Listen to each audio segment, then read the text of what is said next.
안녕하세요. 작가 나결입니다. 오늘은 이야기 해부 함께 공부해 보도록 하겠습니다. 실용적인 이야기로 넘어가기 바로 직전에 이제 마지막 서론의 부분이라고 해야 되겠죠. 어떤 글쓰기 과정을 따라야 훌륭한 이야기를 쓸 가능성이 높아질까요? 대부분 작가들이 이야기를 창작할 때 가장 좋은 방법을 사용하기보다는 쉬운 방법을 사용한다고 합니다.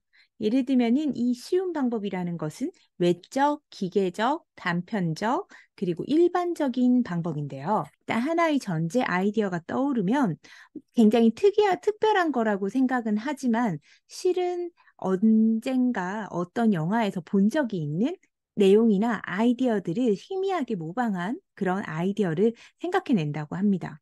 강력한 주인공이 중요하다는 것을 알고 있기 때문에 모든 신경을 주인공에게 집중합니다. 많은 특징들을 그래서 주인공한테 마구 넣어가지고 인물에 살이 붙이고 마지막 장면에서는 반드시 주인공을 변화시켜야지라고 생각을 한다고 합니다. 그리고 상대 인물이나 주변 인물은 주인공과 별개고 별로 중요하지 않다고 생각하고 그래서 그런 인물들은 되게 더 부실하게 다루어지거나 어떤 정보를 전달하는 용도로만 사용되기도 합니다. 주제 측면에 있어서는 어떤 주제를 강요한다라고 비판할 수 없을 정도로 완전히 주제를 피해버리는 거예요. 이제 여러분들과 수업을 해보면 그 주제를 강하게 표현하지 않기 위해서 주제 자체를 굉장히 애매하고 모호한 정의로 잡으실 때가 많아요. 영화의 주제는 행동을 정해야 되기 때문에 명확한 의견 형태여야 되는데도 불구하고 누군가에게 강요하는 그런 주제를 피하고자 하는 생각 때문에 보통 어떤 식의 주제를 사용하냐면 인간의 욕망, 사람은 변하지 않는다. 욕심을 부리면 패가 망신한다. 뭐 이런 식의 너무나 당연한 사실이 주제가 됐다고 생각하는 경우들도 있죠. 근데 그런 것들은 사실 좋은 주제가 되지 못합니다. 왜냐하면 이야기 전체를 좀 모호하게 만들거든요.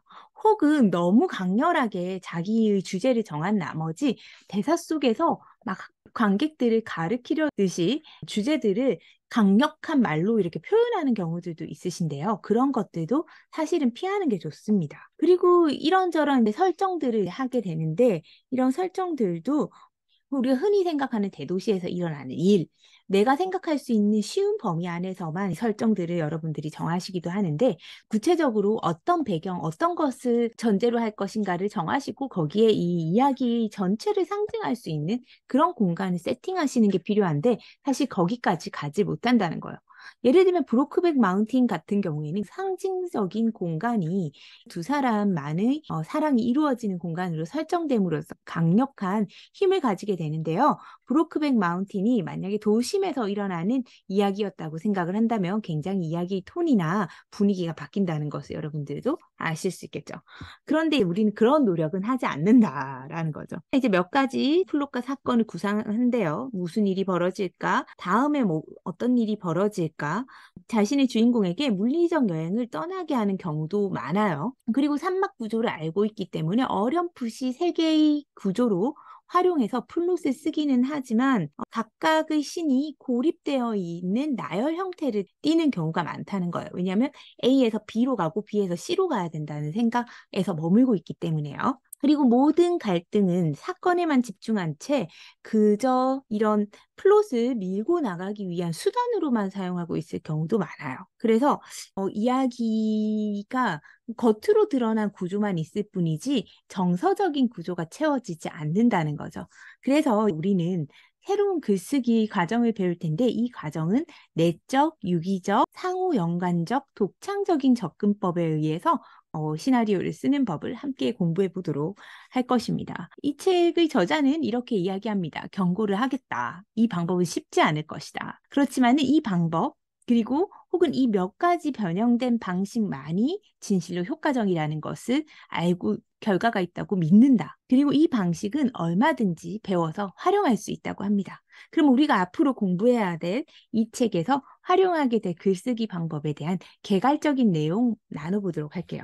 새로운 훌륭한 방법은 안에서부터 밖으로 구축해 나가는 글쓰기입니다. 이것은 두 가지를 의미하는데 첫 번째는 이야기를 여러분만의 유일한 것으로 만들어준다는 것. 두 번째는 여러분의 아이디어에서 독창적인 부분을 찾아서 발전시키는 것. 이런 부분에 있어서 강점을 가진 글쓰기를 하는 과정을 이 책을 통해서 같이 공부할 텐데요. 이 각 장은 어떻게 구성되어 있는지 함께 보도록 하겠습니다. 일단 전제, 이야기 구조 핵심의 7단계, 인물, 그리고 주제, 이야기 세계, 상징적 연결망, 플롯, 신구축 및 조화로운 대사라는 파트로 나눠서 공부를 할 거고요. 간단한 내용을 한번 정리해 볼게요. 여러분이 이야기를 한 문장으로 응축시켜 놓은 전제에서부터 이야기는 시작해야 되는데요. 그 전제 속에서 우리는 이야기의 씨앗을 발견하게 될 겁니다. 그리고 그것을 통해서 처음의 아이디어에서 최대한 많은 것을 끌어내는 방법을 공부하게 됩니다. 이야기 구조 핵심의 7단계는 여러분이 이야기하려는 이야기 발전과 그 안에 담겨 있어야 될 극적 코드에 대해서 주요 단계별로 공부해 보도록 하겠습니다. 이 구조의 7단계를 이야기의 DNA라고 생각하셔야 합니다. 그 다음에 우리가 해야 될 일은 인물입니다. 인물을 먼저 하고 구조를 짜는 거 아닌가요? 우리는 한 사람의 전기를 다루는 것이 아니라 내 이야기에 적합할 인물을 만드는 것이 중요하기 때문에 간단한 7단계의 구조를 만든 다음에 그 사건을 가장 잘 표현할 수 있는 인물을 세팅하신다고 보시면 돼요. 가장 독창성이 필요한 부분은 사실 인물이라고 보시면 돼요.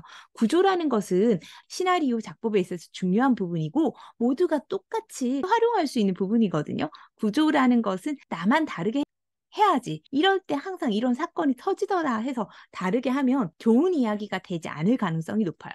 그래서 구조는 독창적이기 힘듭니다. 그리고 독창적인 구조를 통해서 여러분이 다른 사람들과 같은 감정을 전달시키려면 많은 노력이 필요하거든요. 그래서 구조보다는 인물에 있어서 독창적인 인물을 만드는데 더 애쓰셔야 돼요.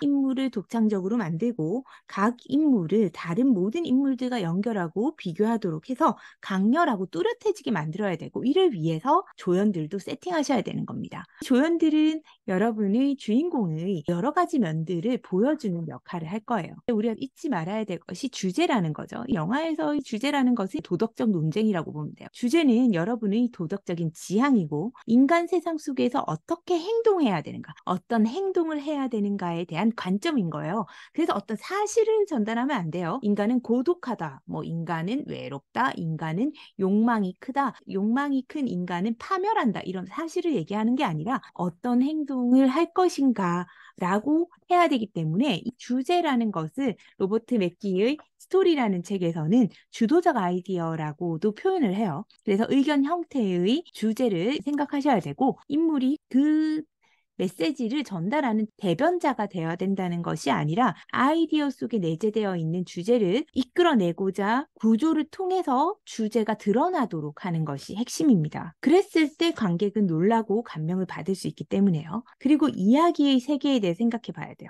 주인공이 독창적이어야 된다고 했죠. 그것에 대한 확장 버전으로서 이야기 세계가 있어요.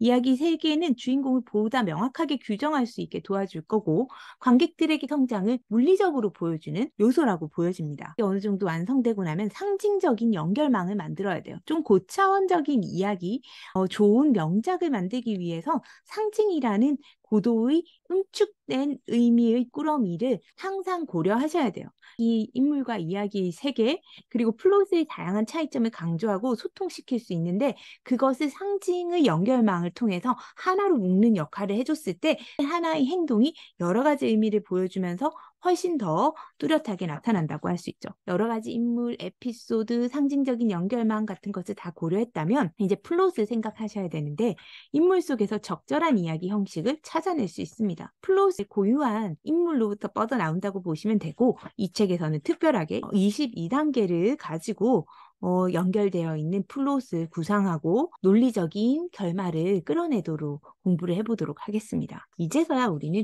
신구축하고 조화로운 대사를 쓸 수가 있습니다. 주인공의 성장을 이뤄낼 수 있도록 각 씬을 구성하면서 본격적으로 이야기를 쓸 건데 줄거리를 만들어 나가기 위해서 존재하는 게 대사가 아니고 여러 층위가 어울려져서 조화로운 모습을 이룰 수 있도록 하는 그런 대사를 쓰는 데 집중하셔야 돼요. 플롯 진행을 위한 대사만 쓰면 인물이 하는 말들이 자기적이게 될 수 있고 흔히 말하는 재미없는 대사들을 쓰게 되거든요. 그러니까 인물 인물이 그 상황에 놓였을 때 할 수 있는 여러 층의 갈등을 보여줄 수 있는 대사를 쓰는 것이 좋고 그에 대한 얘기를 나눠보도록 하겠습니다. 우리는 이 과정을 거치면서 창작의 재미를 한번 찾아보는 시간을 기대해 보도록 하겠습니다. 오늘 전체적으로 공부의 흐름을 함께 찍어봤고 다음 영상부터는 전제라는 부분부터 본격적으로 필요한 이야기 나눠보도록 하겠습니다. 함께 좋은 글 쓰면서 성장했으면 좋겠습니다. 감사합니다.